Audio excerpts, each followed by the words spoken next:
আজকের ভিডিওতে আমরা ক্লাস 9-এর লাভ ক্ষতি চ্যাপ্টার থেকে একটা গুরুত্বপূর্ণ অঙ্ক করব।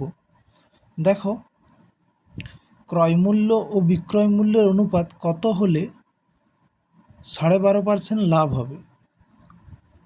তাহলে লাভের শতকরা পরিমাণটা দেওয়া আছে 12.5%। তাহলে ক্রয়মূল্য যদি 100 টাকা হয়, তাহলে বিক্রয় মূল্য কত হবে? 112.12 টাকা। তাহলে ক্রয়মূল্য 100 টাকা হলে বিক্রয় মূল্য হবে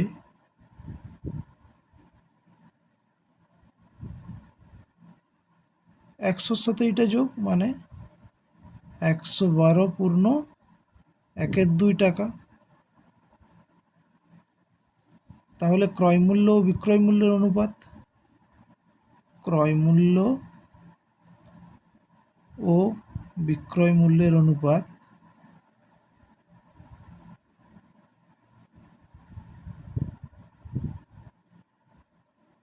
সমান 100:112।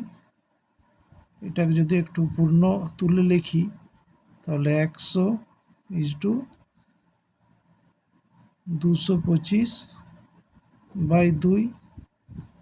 মানে এটাকে যদি আর একটু সিম্পলিফাই করি, তাহলে দেখো 2 দিয়ে গুণ করবো উভয় পক্ষে, তাহলে 200:225।